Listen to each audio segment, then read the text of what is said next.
That night, my car was hit head-on by a drunk driver at 70 miles per hour. I was found dead at the scene. I broke 11 bones, suffered permanent brain damage, which I still struggle with today, and was told I would never walk again and spent 6 days in a coma. Miraculously, I maintained unwavering faith. You were actually dead for My 6 heart minutes? stopped for 6 minutes on the side of the freeway when the car was keeping me alive, all the pressure from the car. And when they'd used the jaws of life, it took them almost an hour to cut the car apart and pull me out. And when they did, I had been losing blood for an hour and just, bled out essentially.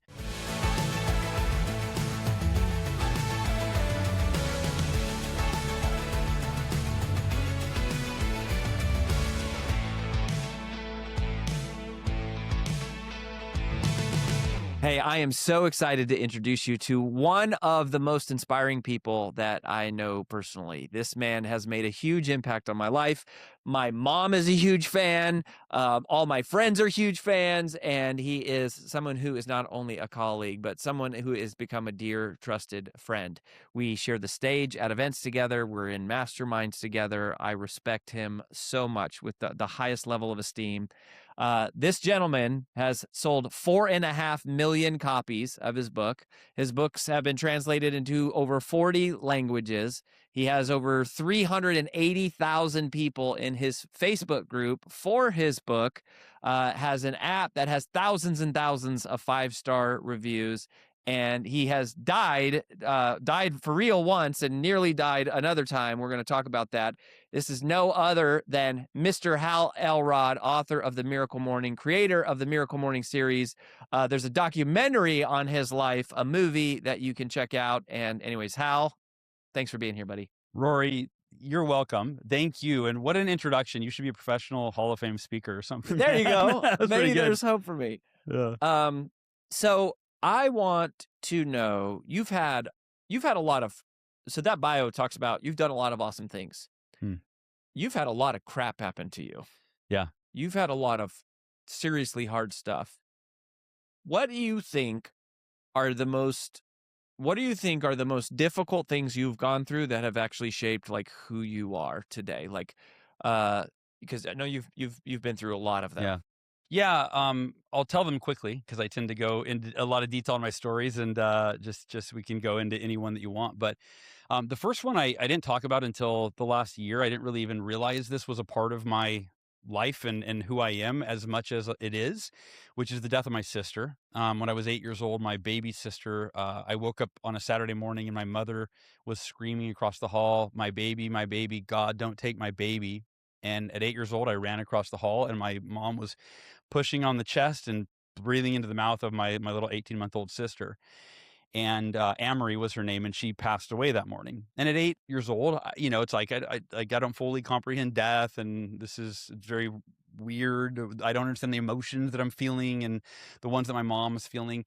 Within 6 months, my mother led a support group. She started a support group for other parents who had lost children. Wow.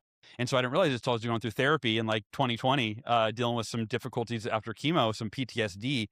But as a therapist asking me about my childhood, I realized, I think that's where the seed was planted, that like when you go through adversity, you take your adversity, your pain, and you find purpose in it. And when you do, it uplifts you, it uplifts others. It becomes actually an asset of benefit to humanity. So that seed was planted there. And then fast forward 12 years later, I was driving home after giving a speech at a Cutco conference. I survived, or that night, my car was hit head on by a drunk driver at 70 miles per hour. I was found dead at the scene. I broke 11 bones, suffered permanent brain damage, which I still struggle with today, and was told I would never walk again and spent 6 days in a coma. Miraculously, I maintained unwavering faith. You were actually dead for 6 minutes? My heart stopped for 6 minutes on the side of the freeway when the car was keeping me alive, all the pressure from the car. And when they'd used the jaws of life, it took them almost an hour to cut the car apart and pull me out. And when they did, I had been losing blood for an hour and just, bled out essentially.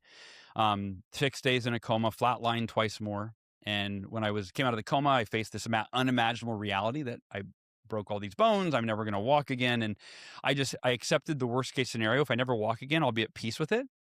But I'm going to maintain unwavering faith that I can walk again until proven otherwise, right? Like, and I thought like if I prayed about it every day. I visualized walking. I meditated on all of my cells healing.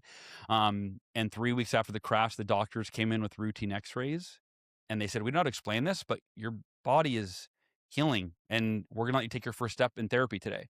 And even me as an optimist was thinking like a year of healing. It was 3 weeks later that I took my first step, and my dad has a picture of it, which is I'm so glad he captured that moment. And then you fast forward 9 years later, very common 2008 financial crash. My business failed, and my house that I just bought and landscaped and so much pride a year and a half prior, bank took it away, couldn't pay the mortgage, and that's when I created this thing became called the Miracle Morning, and which turned my life around so profoundly that it felt like a miracle. And then last but not least, you fast forward, what, 9 years after that, give or take, as a dad with a 7-year-old daughter and a 4-year-old son, I was given a 30% chance of surviving. I was diagnosed with a very rare aggressive form of leukemia. And at the time of diagnosis, my heart was failing. My kidneys were failing, my lungs were failing, and the doctor said I have 1 to 2 weeks to live if I don't start chemotherapy. And I didn't want to do chemotherapy because most people die from the chemotherapy. So it's kind of like you're darned if you do, darned if you don't, right? Right. It's like you're dead in a week or two without chemo, but if you do chemo, it's going to wreck your body, wreak havoc on you, do irreparable damage. But there's a 30% chance you'll live. Mhm. You're like, these are the two options that I have. And so between faith and every natural holistic practice that I could possibly implement into my life, I'm grateful to say that and the Miracle Morning was actually a big part of my cancer journey, like utilizing that to manage my mindset and my mental and emotional well-being, and even physical self-healing, if you will. And I'm here to share it all today. I mean, dude, that's a very intense 5 minute. I mean, that's like that is a lifetime. I mean, here's what I think: if the rest of your life is going to be smooth sailing, because you've Dude, had many lifetimes. knock on wood, man. Let's hope Yeah. so. Well, praise the Lord for what has come out of that and Mm, how you've been shaped, like and the impact that you've now had on millions of people. And I hope people, I obviously know all of that stuff as we've known you for a long time, yeah. but I think there's a couple really key things about that people need to see. One is that like the pain that you're going through is in many cases God's way of shaping you and Yep. making you and molding you into the person that you one day are going to be to help other people. And you exhibit that and model that as good as anybody I've ever met. And it's that part is beautiful. I don't think God like causes horrible things to happen, but like he can redeem anything. And Yeah. and that has certainly been your story. So the Miracle Morning is where this all starts. You write a Yeah. book. That book has sold like 3.5 million copies. Yeah. And then you've had all these other series. And I want to talk about some of the business side of that Yeah. later because I'm super fascinated with how you've done the international stuff and like the co-authoring. And I think that will be interesting to the audience. To me, the core of the story is the character that you've developed, that you've built to help you build a personal brand. Mm. Talking into the Miracle Morning, is there a part of the Miracle Morning that you wish people understood better, or something that you think they don't really get the full gravitas of the whole system, Yeah. or just something that's been like extra powerful for you that maybe people don't realize it in terms of the whole sequence and step? Yeah, I think that the premise of it is what's important to understand because you hear Miracle Morning and you think, oh, okay, so I need to be a morning person, or this is about a morning routine, which it is, but it's a means to an end. And the end is becoming the person that you need to be to create everything that you want for your life, right? It's having a daily personal development practice each day to start the day in a peak physical, mental, emotional, and spiritual state and develop your mindset, the beliefs that you need, the habits, the skills, the knowledge, right? To become a better version of yourself. And the premise of it started with the Jim Rohn quote. Like that was the whole reason I created a morning routine was Jim Rohn said, your level of success, and I actually like the word fulfillment better. But so let's say your level of fulfillment in each area of your life will rarely exceed your level of personal development. And in other words, I quantify that. So on a scale of 1 to 10, everybody wants level 10 fulfillment. I want to be as happy and healthy and wealthy as I possibly can be. And I had to like look in the mirror when I heard that quote. This was 2008. Economy's crashing. I'm in debt. I'm in, in a bad spot. And I go, okay, I want level 10 fulfillment, but what's my level of personal development? Because if my personal development or my success won't exceed it, I need to make sure that I'm developing myself at the highest level each day. And my answer was like, I think for most people would be like say two. Like I do a little bit of, I dabble in it here and there. I read books here and there. But I had nothing consistently. And so I just looked at what are the most timeless, proven personal development practices that the world's most successful people have sworn by for centuries. I'm not looking for the new app or the new program I'm like, what works? And I was looking for one practice, and I ended up with a list of 6. It was, and these are now through, iterating and brand building, it became an acronym, SAVERS, SAVERS. Those are the 6 practices. First S is for silence. It's your prayer, your meditation, starting your day in a calm, peaceful way. The A is for affirmations, not the goofy kind that, like I'm a money magnet, but like affirmations that are rooted in truth, that are reinforcing your commitment. In fact, one thing that it's only in the last year that I thought of this, it like came up for me, is what you affirm repeatedly becomes your reality. Right. So if you affirm, I am blank, you fill in the blank, I am worthless, I'm amazing, I'm capable, I'm whatever. Right. So for me, I'm affirming what I'm committed to, why it's a must for me, what actions I'm going to take there. I mean, neuroscience has proved that again and again. The brain does not delineate between positive and negative. It just believes whatever you tell it most often. Yeah. And so that's key. So the affirmations is critical part of the morning routine. To me, it's the most important part of the mirror. The savers is the affirmations or the anchor, because I'm affirming what I'm committed to. So it's like, okay, why are you even doing this? What do you want? What are you committed to as a dad, as a husband, as a CEO, right, in your finances, in your health, in your fitness? Like, that's where I start, by affirming all of that, and then getting clear on affirming why is it a must for you? Which actions are you going to take to ensure that you are moving toward that outcome that you say you're committed to? And if every day you're affirming that, it's top of mind. There is no, oh man, I forgot I really wanted to do that, and then I got away from it and got distracted. It's like, no, it's in writing and I read it every day. And then, and it's like, I want to make $1 million. Yeah, that'd be fun. It's like, no. Why? Oh yeah, I want to retire my dad, and I want to put my mom, like, right. Like you have the reasons. It's just it's simple components of like, if you're going to achieve something, you got to know what it is and be committed to that, why it's important, and then know what are the actions you're going to take. And so for me, I have affirmations for each goal and each role in my life. The V is for visualization. And I would just say, like, the world's greatest athletes visualize. The E is for exercise. You don't have to go to the gym in the morning, but move your body for even a minute, right? Get the blood flowing, move your body, exercise, some jumping jacks, stretching. I do a 5-minute workout every morning where I do 1 minute of plank, 1 minute of back bend, 1 minute of downward dog, 1 minute of jumping jacks. And I forgot the minute. But anyway, so, and then the R is for reading. And the S is for scribing, which is a fancy word for journaling, but the J would have made the acronym awkward. Yeah, Saberge. Yes. Yeah. This is better. So we got, and that's my wife's idea, by the way. She's like, get a thesaurus. She is my muse. I have realized. I'm sure AJ is your muse in many ways, right? Yes. So those are the practices, and the point being, you don't have to be a morning person. You just have to. One of my co-authors said it well. He said, it's not about waking up early. It's about waking up better, right? Like, you could do your miracle morning at noon. Right. Well, and I think it's, for our audience in particular, there's this joke around the National Speakers Association that says most speakers have written more books than they've read.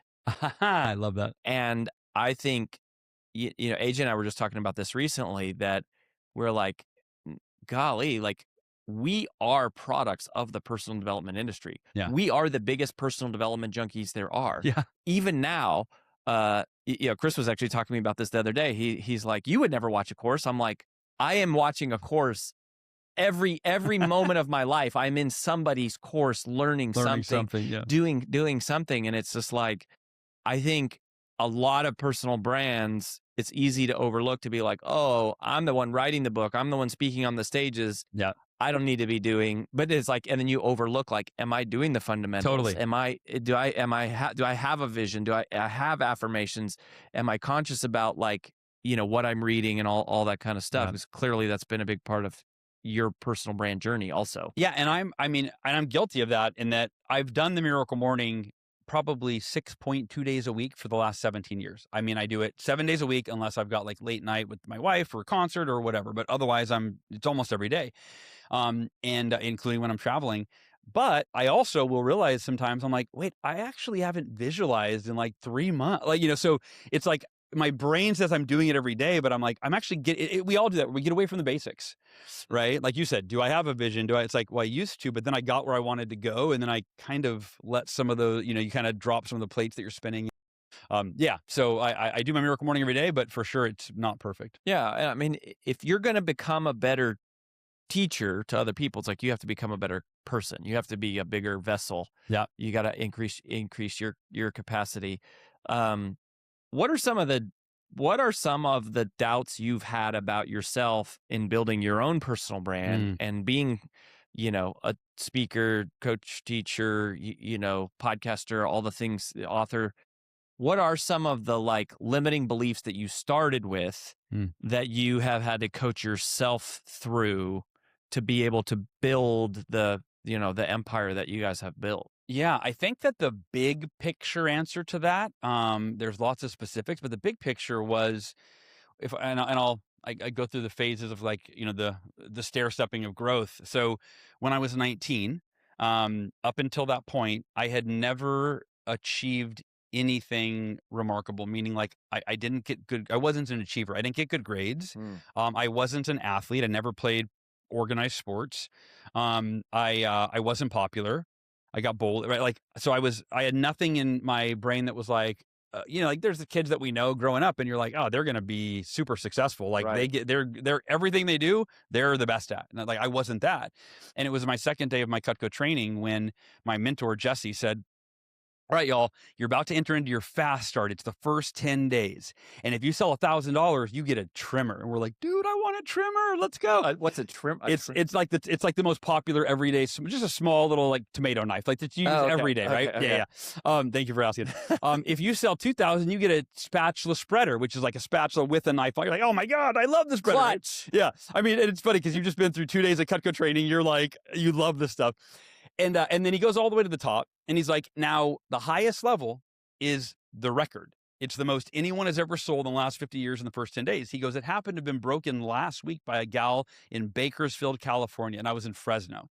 You're an hour and a half south.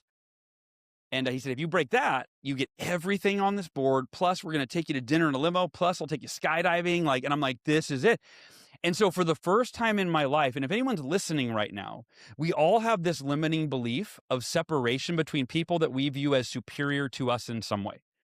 Right? Mm. So you're looking on stage and you're like, oh man, they're better looking than me. They're older than me. They're wiser than me. They have more experience. They have more money. They have more talent. They've written 15 books, yada, yada. Rory's got a company. We create separation between us. We like literally as humans look for the reasons why we're not as good as other people. And I had done that my whole life. And in that moment I went, wait a minute. And I don't know if I would have had it been a girl that lived like in proximity to where I could visualize, wait, Bakersfield, that's like Fresno. That's not like Beverly Hills. Like that's like right. They call, no offense to Fresno. It's like the armpit of California, and Bakersfield is like the other armpit, right? So that's not my words, but I actually love living in Fresno. But anyway, so I go, why not me? If that girl in Bakersfield could sell $12,338 in 10 days, why not me? And so that was the first limiting belief that I overcame. And I think it's one of the most important. And what it is which is that someone else has something that you don't have, and that's why they're more successful than you are. It's trading separation for evidence, meaning not, oh, there's separation because they have more blank than me, more ability than I do. Looking for commonality, looking for, oh, they did it. That's evident that I could do that and greater. I think Jesus said that, right? You shall do what I did and greater. Like that belief that other people is just showing you what's possible, not showing you that what you can't do because they're better than you. And I think that's the most important fundamental commonality is, wait, they're a human being and I'm a human being. Everything else is just details, right? Everything else is possible beyond that. Mm-hmm.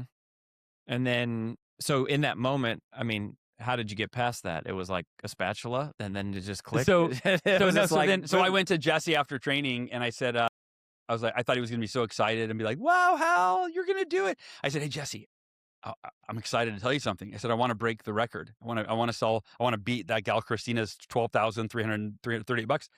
And I thought he was going to jump up and down, and, I like envisioned him spinning me around, and, and he just nodded his head, kind of cocked his head, and he goes, okay.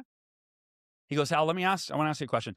How often do you think I hear that in training? I run training every week. How often do you think I hear that somebody wants to break the fast start record? And I just like put me on heels. I go, I don't know.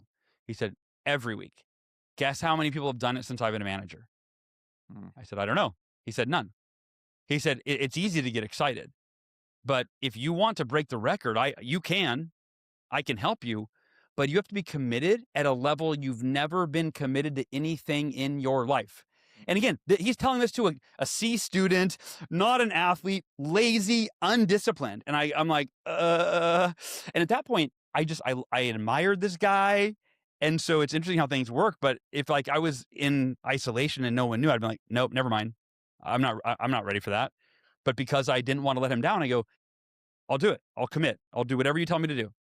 And thanks to his accountability, right? It reminds me of like, if you want to build a brand, right? Get a coach, get Rory Bait. You know what I mean? And I'm not just saying that, but seriously, if it wasn't for him and his support and daily, I had to call him every morning before I got on the phone and made my calls. I had to call him like after every single appointment, because he understood that that I would be dealing with rejection and adversity and self-doubt.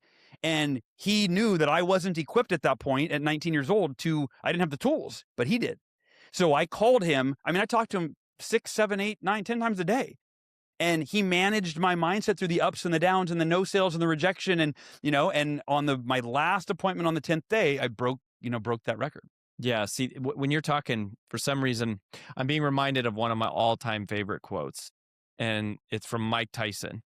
And he says, everyone has a plan until they get punched in the face. Yeah. And that is how building a personal brand is, right? Like, there's not a person that we meet that's like, I want to be a best-selling author. I want to speak on the biggest stages. Yeah. I want to have a huge podcast, and it's not always I want to make money or be famous, but it's like, I want to make an impact. Yeah. And people somehow think that just because they want to make an impact, it should be easy. Yeah. And it's like, no, it's extreme work and commitment and dedication. Over an extended period of time. Like, you have to earn the right to impact other people. Yeah. And people, they don't realize that, recently I was talking at one of our events, and I said, you have to decide that your calling matters more than your comfort. Mm-hmm. Right? Like, to build your personal brand is to go like, I'm willing to deal with the rejection. I'm willing to deal with the uncomfortable, learning new things and figuring new stuff out. And it's like, Jasmine Starr was at an event we had recently speaking. And I said, how much do you enjoy social media? She's like, I hate it. I hate social media. And I'm like, you're the queen of social media. She's like, I hate every minute of it. Wow. She's like, but that's not why I do it. I do it because it'll grow my business. And it was such an epiphany. Like, everyone in the room gasped, like, couldn't believe. It was like sacrilege that she would say that. Yeah. Going, oh, she doesn't actually enjoy this. She's doing it because she's like me, but it's that separation. We all go, well, the reason she's big on social media is because she loves it and she doesn't have anything else to do with her time. That's what I think about everyone I see it, because I don't like social media. And I'm like, everyone, I'm like, oh, I wish I liked it like they did. So that's such a great point. That's really powerful. So I want to ask you about, you mentioned, you've been talking about affirmations, and you mentioned discipline. So, we met around the days of my first book, Take the Stairs, which was all about self-discipline. And I wanted to talk to you about the difference between identity and self-discipline, and which one do you think matters more, or do they work together, or like, what is your view on establishing someone's identity versus like creating discipline? Because affirmations to me is more like identity. It's more of like who I'm going to be, but then the whole Savers routine is like, that's a discipline. Like, you're sitting down and doing the practices. So how do you reconcile those two concepts, or what do you think about in your own journey and with the millions of people that have gone through Miracle Morning? Yeah, to me, it's a yes and they're done simultaneously. And it brings up, I was at a father-son like adventure retreat the other day, Cool. and it was cool. And they talked about courage. and we were talking about all these attributes of becoming a man, a young man, and courage. And they pointed out that courage is not the absence of fear. Mhm. It literally can't exist without fear because it's doing the thing you're afraid of doing, and Mm. thus you are mustering up courage. And so what that makes me think about is self-discipline. Self-discipline is doing the thing that you don't feel like doing. Otherwise, it doesn't take discipline. If you feel like doing it, it requires zero self-discipline. Mhm. And so I think that people, and then you bring in the identity piece, they're like, I'm just not self-disciplined. It's like, no one is. And at least not to start. And I was just talking to our friends, Sean Johnson and Andrew East, and we were Mhm. talking about this, about how my identity, deep seated in my subconscious from when I was a kid, is I view myself as lazy. I view myself as undisciplined. And it's like, but anyone from the outside goes, well, no, dude, you do all the things. But for me, it's, well, I don't feel like doing them. And so that makes me think that I'm not disciplined because I don't feel like doing them. So I'm actually, we're talking about this, I'm even kind of coaching myself like, well, no, discipline isn't feeling like doing them. It's doing them even though you don't feel like it. Yeah. And, John Maxwell, who I know I think doesn't he have a book with you guys with Yeah. Mission Driven Messengers? Yeah. He didn't publish the Mission Driven Press, but he's a client. Yeah. We Client, talked about our last launch. So John Maxwell, one of the greatest lessons I learned from his book, Failing Forward, is to act your way into feeling. He Mhm. said, nobody feels like doing what they need to do, but the people that are disciplined go, I don't feel like it. And then they just get up and they walk through the door. Yeah. And so I really took that to working out. And I go, wow, the secret to getting in the best shape of your life, don't think about it as working out, because that's going to make you not do it. Discipline, all you need to do is pack your gym bag the night before, have it sitting out, set an alarm that just says, get in the car with your gym bag. Mhm. And I go, and like, because that takes almost no discipline. But if you grab your gym bag, easy, just grab the gym bag off the coffee table, and then you get in your car. Well, now there's momentum. Where are you probably going to drive? To the gym.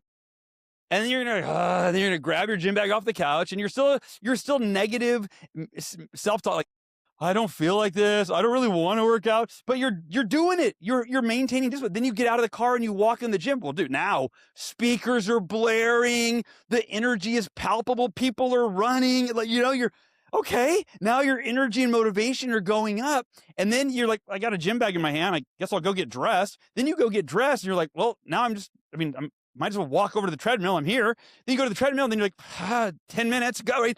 And then all of a sudden, and then now you actually feel more motivated. You just get in the best shape of your life, one picking up of the gym bag at a time, not one workout at a time. Don't think that far ahead. That's going to discourage you from even packing the gym bag. So it's like, when you think about, again, act your way into feeling. And so for me, my alarm clock for the Miracle Morning, that's how I got myself to become a morning person. This is like a huge hack. And it's what worked for my coaching clients at the time that said, when I first created the Miracle Morning, it was just for me.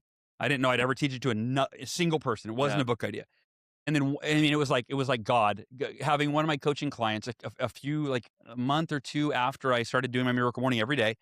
One of my coaching clients goes, Hal, do you have a morning routine? I keep hearing about, like, I read about morning routines. I go, and I'm just beaming. I go, oh my gosh.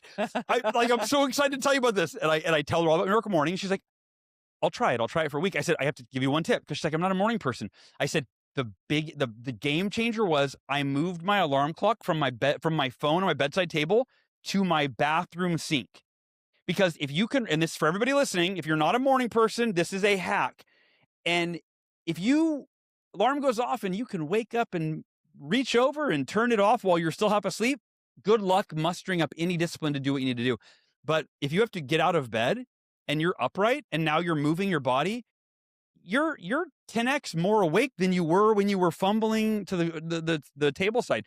So get out of bed. And then for me, it's right next to the bathroom sink. And I have a cup of water there, which is like a reminder that I'm going to hydrate. And then my toothbrush, brush teeth. And every minute you're awake, it's that much easier to stay awake. Right. So within a couple of minutes of washing my face, brushing my teeth, now I'm upright. It's like, oh, I can stay up for the rest of the meal. Yeah. The power of momentum is so important.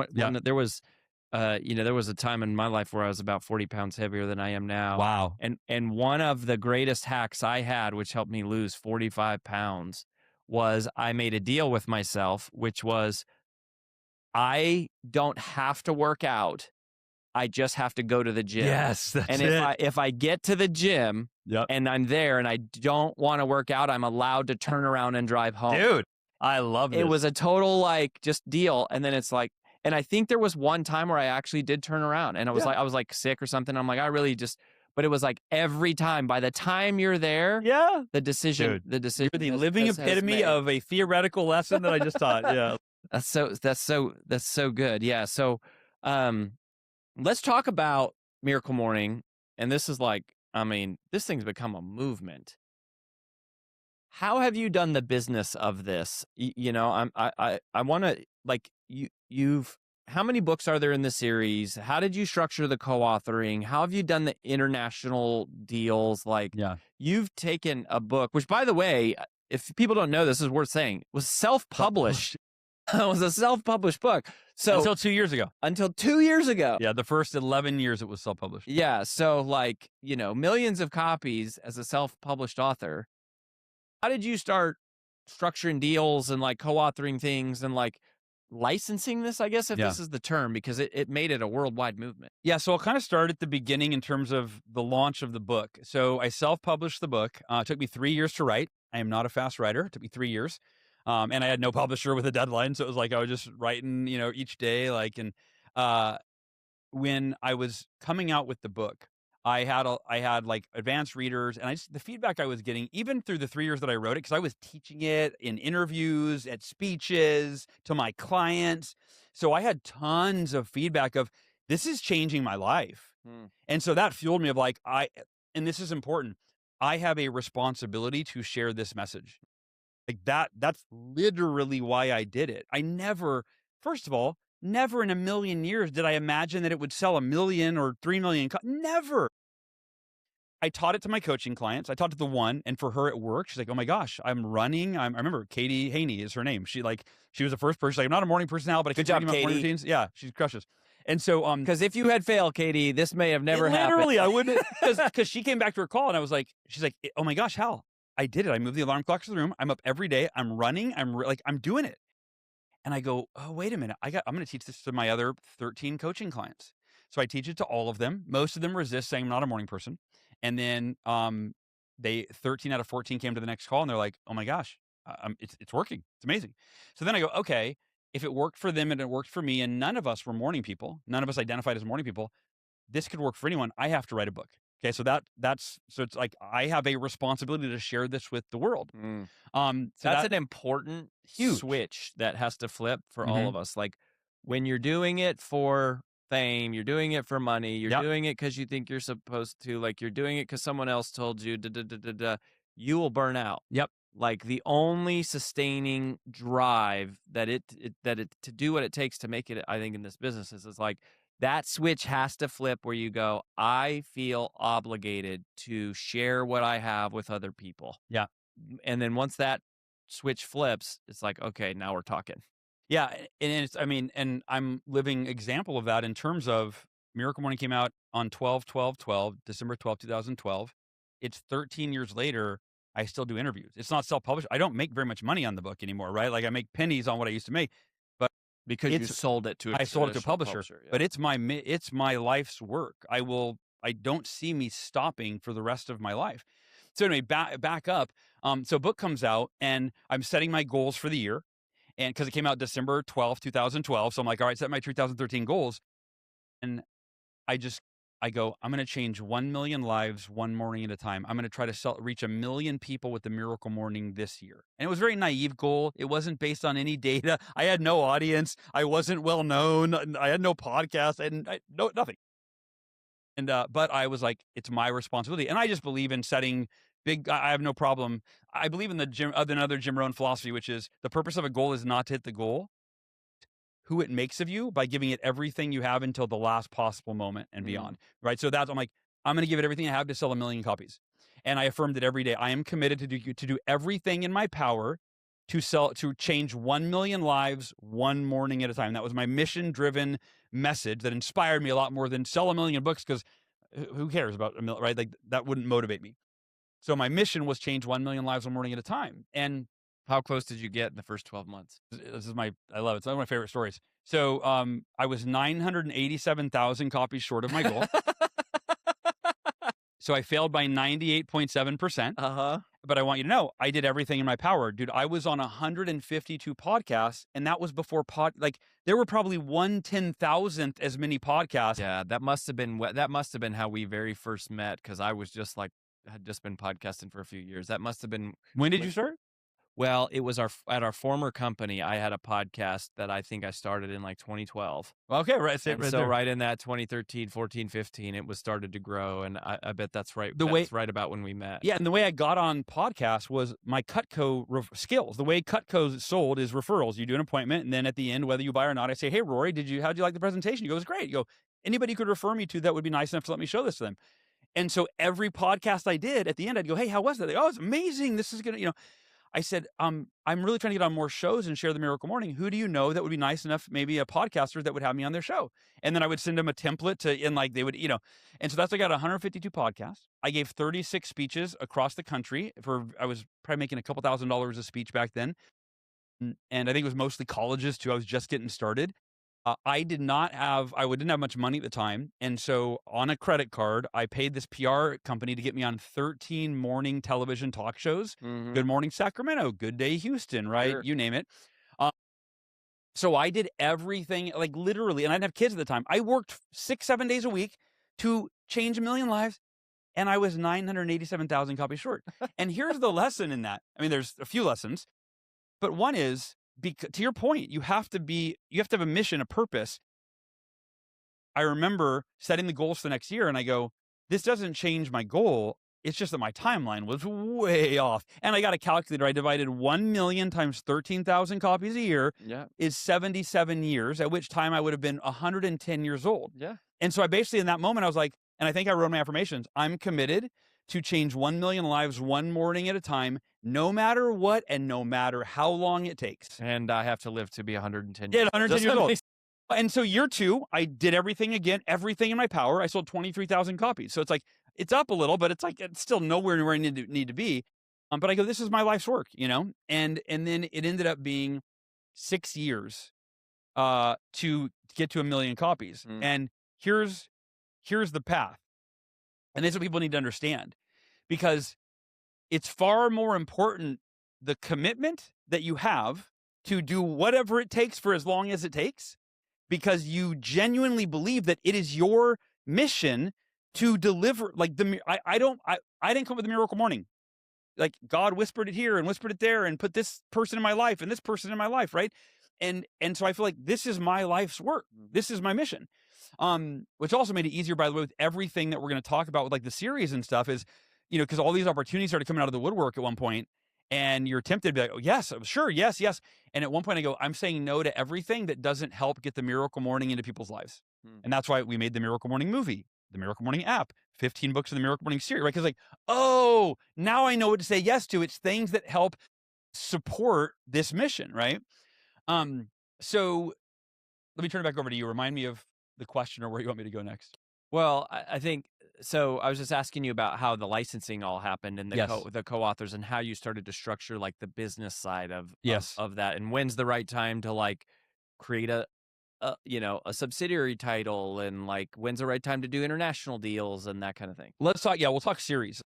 So let's go series, and then we go like international, then app, in that order. I'll go chronologically. So a buddy of mine that I used to sell Cutco with, Ryan Snow, who is now a top real estate. He ran a real estate office. He reached out to me and he said, hey, I have given Miracle Morning to everybody on my team. Half of them, and he goes, and I check in with them with accountability like we used to do at Cutco. Half of them have read the book and are doing the Miracle Morning every day. Half of them are not, give or take. And he said, the half that are doing it, every single one of their sales are up. The half that are not, their sales are not up.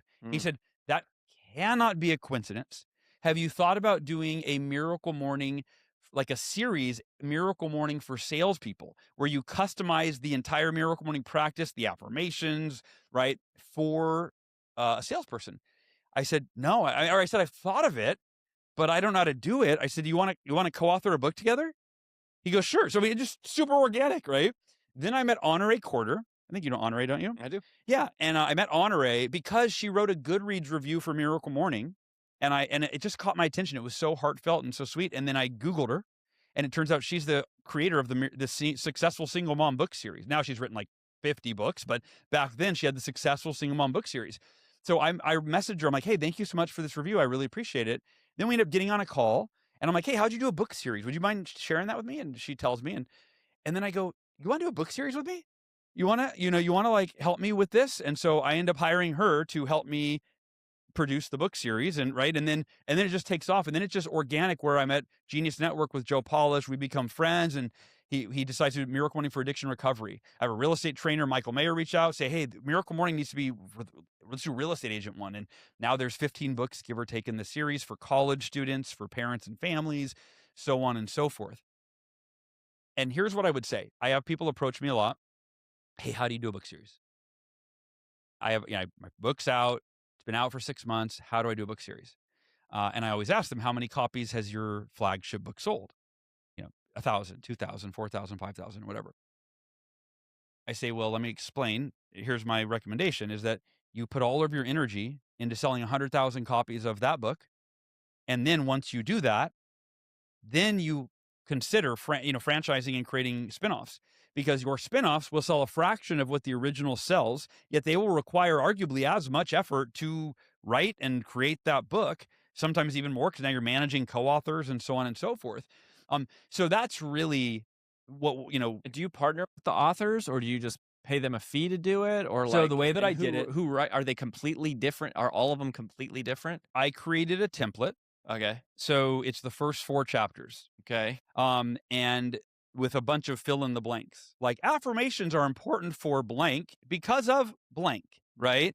So I have a template that's the first 4 chapters that sums up the entire original Miracle Morning, less of my story, more of the tactics, etc. And then the co-author, and then I take that back. We had 7 chapters pre-written. The next 3 chapters are just generic personal development that applies to everyone. Like, how do you optimize your energy and your mindset, right? So I wanted to create as much as I could, but also fill in the blanks.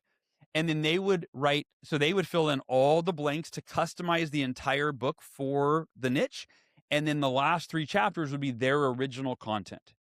So and the reason I did that is I wanted to leave as little room for error. Meaning, like, instead of having them write 6 chapters and being like, oh, this is too much, it's all over the place, whatever. Now, I will say some of my co-authors were adamant that they only kept the 4 Miracle Morning chapters, and they wrote 6 chapters. Okay. And which was fine. But my biggest fear when I wrote it, and I think it's for any author, right, is like, you're thinking, oh, what if people don't like this? And what if the reviews start pouring in that this book's terrible and I'm an imposter syndrome? That was my fear, is like, how do I make this so it's not a ripoff of the original, where if they've read the original, they're like, oh, this is just like, like the same. And I think we struck a perfect balance. In fact, the average 5-star, or the average rating for the series books is 4.8 out of 5 stars across all 15 books. The original Miracle Morning is 4.6 out of 5 stars. So people actually rate the series books higher. Yeah. So that was kind of the formula. And then I would bring on a co-author. I would usually introduce them to Honore, because she was more helping produce the books on the back end. Okay. So I'd go to an event, I'd meet somebody, and hey, Cameron Harold I met, he's like, let's do an entrepreneur one. I'm like, great idea. Meet Honore. And then Honore would help guide them through this process that we had designed. And then they would, we'd promote it to each of our lists, and so on and so forth. Oh, and the way I structured the finances, this is important. When I was creating the first series book, I watched an Eben Pagan interview with Tony Robbins. Okay. And Eben said, one of his business philosophies is to learn to love to get the short end of the stick. He said everybody wants to they want to capture as much as they can. And when I was creating the series, I reached out to 2 Chicken Soup for the Soul co-authors. And I said, hey, what did you like? I'm creating a series. What did you like about it? What didn't you like about it? Anything you wish were different that I can take into this process?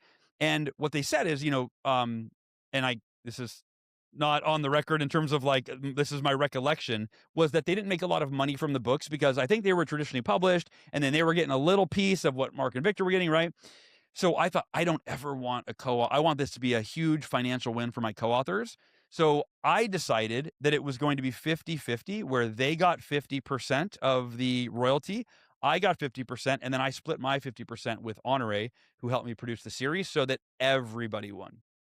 Yeah, I remember, I didn't grow up around money, and one of the first times that I met a very wealthy, like, business person, I remember he told me at a luncheon, he said, "The key to this is to have a small percentage of a really big pie." There you go. Yeah, yeah, yeah. And that's That's like what Honore always says is I'd rather have, yeah, a little bit of a watermelon than a lot of a grape. yeah, exactly, yeah, so, and then what about international? So how do you do international deals, and is it different for traditional publishing versus self-publishing? Yeah. Like So again, this is organic, the way that it works for me. So, or the way that it worked for me. I was at an entrepreneurial dinner in San Diego. Mike Koenigs was there. Do you know Mike? mm, John Astroff was there. John Lee Dumas was there. I only knew a couple of people, and I remember being there. My wife texted me, "How's it going?" And I'm like, dude, that guy from The Secret's here. Like, I'm like,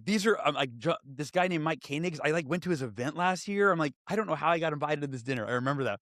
And I get introduced to Mike from John Lee Dumas because I've been on John's podcast. And we're talking about Miracle Morning. And John's like, dude, Hal sold like 100,000 copies of Miracle Morning. And Mike's like, what?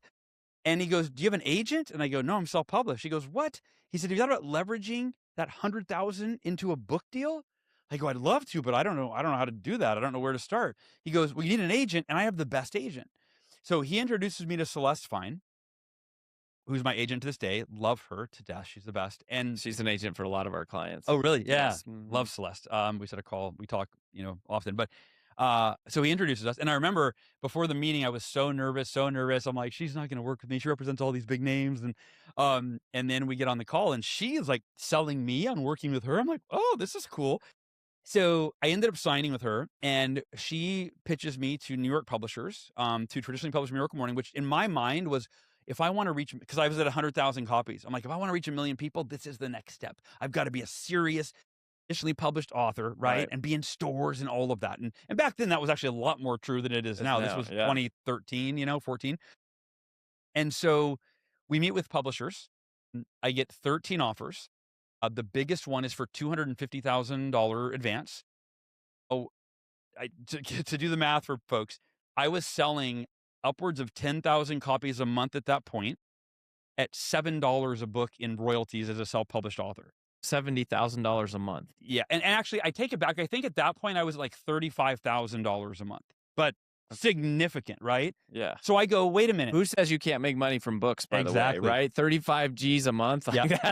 that's real dough. And so I'm doing the math. I'm like, so that's 8 months of what I'm making right now, and then I get paid 8 to 12% for the rest of my life. And I felt I'm a people pleaser, by nature. And so I'm like, oh, Celeste worked so hard to get me these meetings. And like, I feel really bad. And we get on a call and I'm like, I'm talking to Ursula. I'm like, sweetie, I can't take these deals. Like, they don't make sense financially for us. The book is making phenomenal money. And she's like, do what you got to do. You have to. And I get on with Celeste. I was like, Celeste, hey, the numbers just don't make sense. Cause she's like, no, Hal, no, those are all no's. Like, oh, thank God we're on the same page. So I turned down all of those, continued self-published. Then she comes back a few days later and goes, hey, Hal, our foreign rights department thinks this would do really well overseas in other languages, and they want to take it to market. And I go, what does that mean? How does that affect my current self-publishing sales? She goes, you keep all of that, and you're selling almost no books overseas right now. And then they will do traditional deals. You'll probably get small advances, but then you will get royalties from those deals. I'm like, so what am I missing here? What do I lose out on? She goes, nothing. This is just icing on the cake. I go, yes. So they start shopping it around. We're getting, hey, Indonesia wants, or I think it was a bigger name. First, it's like, hey, Paris wants to give you $5,000 advance for the book. I'm like, amazing. Go in French. Cool. Brazil wants to give you $4,000, right? I think the biggest one I got was like Yeah, $18,000. they're Brazil, not. but They're they're not. popping in week after week after week. Yeah. And eventually 42 of them. And so now the book's, starts to get published around the world. And then the uh it goes crazy in Brazil and becomes the number one best-selling book in Brazil of every book in the country. What? Yeah. What? And What? it was when Tony Robbins' new book had come out, and mine was ahead of his on the shelf. It was wild. They flew me down there to do like a media tour. In France, it hits number 6 on the bestseller list. So you They did? fly me to France. Did you do anything? Zero You did promotion. nothing, and It was just something about the word, and we can unpack that if you want. How I tried to embed a word of mouth strategy in the strategy book. in the book so people would talk about it. But it worked. It went wild in these countries. Yeah, that's awesome. And that, we had a little bit of that with Take the Stairs. Like, it does really well in Indonesia. Like, Yeah. just randomly. Yeah. I've never been to Indonesia. I don't know anybody there, but So like weird. Take the Stairs does really well in that market. Yeah. And so yeah, let's talk just real quick about the word of mouth thing, because the other thing that has happened is like you built this Facebook group Yeah. that is 380,000 people, totally runs all by itself, of just life-changing goodness. Like Yeah. people, how did all, is that all part of it? And I mean, that started, I had written the first draft of the book and sent it to a handful of my friends to give me feedback on, one last round of feedback before I self-published it. And my buddy John Vroman, founder of Front Row Dads, who you've heard me talk about, he said, "Hal, have you thought about creating an online community where people can like connect and like share their Miracle Morning stories and support each other?" And this was when Facebook groups were probably pretty new, 2012. And I said, "No, that's a great idea." I said, where should I do it?" He's like, "Maybe just do Facebook. People are already going there. Don't give them like a new place to have to join and log in." I'm like, "That makes sense." So I launched a Facebook group with me, John Vroman, the other 4 buddies. I threw my mom and dad and sister in there, but thank goodness the book wasn't published. And I put in the beginning, join the Miracle Morning community at miraclemorningcommunity.com. And Facebook group to get support, accountability. And I was in there every day, man. I was so active for the first year or 2 or 3 or 4. I was so active on social media, okay. right? I mean, I'm spreading the word. And so I was in there, and then all of a sudden, right, people are reading the book, they go to the URL, they join, and now people are coming in. And it grew, it grew from, oh my gosh, we have 500 people in this group after 6 months. Now we have 3,000. Now we have 10,000. Now we have a 40,000, and it just Wow. grew organically over time. I've never run an ad. I've never done anything other than people organically coming in from the book to join the group. So how does the book sell? And you're not allowed to just say it's a good book. Eh. How does it continue propagating? So when I wrote the book, I mean, I was such an insecure author. I mean, I still am. Again, all these high school insecurities that we had. There's a lot. I forgot who said it, but they're like, we're just like 14-year-olds in 40-year-old bodies, Yes, right? for Like in sure. many ways, right? And so as I'm writing the book, there were so many times where I almost threw in the towel. Where I'm like, how am I going to convince somebody that's believed, that has an inner dialogue that says, I am not a morning person? That's like a rooted limiting belief based in fact, like never woken up early, hate waking up early, can't be, hit the snooze button 3 times. How am I going to overcome that? So thank goodness I was so paranoid and not overconfident, because the entire book was holding someone's hand from, I'm not a morning person, but okay, the ideas are making sense. Oh man, this is hard to argue with, that if I want to change my life, I got to change myself and become a better version of myself to become the person. Okay, right? Okay, and then how do I actually do my first miracle morning? Then how do I commit to a 30-day challenge, and how do I make it a lifelong habit? So it was holding their hand the entire way. A few components that any author can model if you're still writing your book, or you can go make some changes to it. One is, I tried to make the book, a lot of it is my story, but I tried to make the book read like a movie, including, and I was very thoughtful about the end of every chapter, that it was always a cliffhanger that made you, like, whether it was just promising where we were going next or something where they're like, I want to keep going. And I remember early on, I think it was an advanced reader, they go, Hal, man, I just sat down to read chapter 1 last night at 10 o'clock before bed. It's 2 a.m. I just finished the book. I couldn't put it down. I was like, yes, it worked. It worked, right? So your book's got to be entertaining, and facts are not entertaining. Stories are entertaining, right? So it's this blend of stories with putting the story and the lessons back on them and then giving them action items, all of that. So that's one piece. Another piece is that the entire book culminates into a 30-day Miracle Morning challenge, as does every book in the Miracle Morning series. It all culminates in a 30-day challenge. Because here's what I realized. Most books do not change people's behavior. They change people's thinking, and it's a very short-lived change, because as soon as you're on to reading your next book, that space that was holding all the ideas you got in the last book, it's gone. It's replaced with this new book. And maybe while you were reading you're reading a book and you're going, oh my God, mind blown. I've never thought about procrastination that way, right? Or whatever. And then you're telling your friend, oh my God, this book's amazing. You got to read this. But as soon as you are done reading that book, if it did not instill some sort of meaningful, ongoing behavior change, and now you're reading the next book, that's blowing your mind. And that's all you're talking about. So the Miracle Morning culminates in holding someone's hand mentally, emotionally, and logistically to go from, I'm not a morning person, this won't work for me, to, okay, I'm going to try it tomorrow. And I'm actually going to do it into a 30-day challenge, because Hal made it easy. And then now, so let's just say for those 30 days. Now, they're talking about the book beyond reading the book. Even if they're reading a new book during their Miracle Mornings, those 30 days, they're doing the Miracle Morning every day. And so now it's like, people tell me all the time, they go, yeah, man, I talk about your book all the time because I go to bed early now, and so I'll leave, I used to stay out till midnight. Now it's like 9 p.m. I'm like, hey, I got to go home. And they're like, why? I got to get it from Miracle Morning. What's Miracle Morning? That's this book I read 7 years ago, and I do this routine every day. Yeah. This is so funny what you're saying tracks with, I interviewed Tom Rath one time, who wrote Strength Finders, which has sold 10 million copies. Yes, and I said, what's the secret to selling 10 million copies? And he's like, this is so simple, you're not going to believe it. And I'm like, try me. And he said, give people something to do different every day. Yeah, that's it. Yeah. And just like it's a behavior change. And then, and he says it in a simple, I need to borrow what he just said. That's simpler. Well, and it's interesting because Take the Stairs still sells so well. And it's like, why? Because people actually that have read it take the stairs, and people are like, why? I think of you every time. I run stairs in hotels a lot, and I think of you every time. Every time. Yeah, you can't do it and not, if you're familiar with what it is. Yeah. So and it's like, man, that's such a simple thing. I mean, you think about what Mel Robbins is doing right now with Let Them. It's a behavior, right? And it's just like, you just let them. And that happens over and over, multiple times through a day. Yeah. Well, and I'll tell you, I've wanted to write the book, The 5-Minute Rule, because that's the strategy that I learned in my Cutco training that I applied to my car accident, to my cancer, which is where it's okay to be negative for something, over something, but not for more than 5 minutes. You literally set your timer. When it goes off, you say, can't change it. You take a deep breath, you accept it, you're at peace, you move on. And that's what got me through the car accident, the cancer, all the things. But because of darn Mel Robbins writing the 5-second rule, even though the 5-minute rule predated that by 20 years, like, I can't write it. So anyway, sorry, that just came out for me.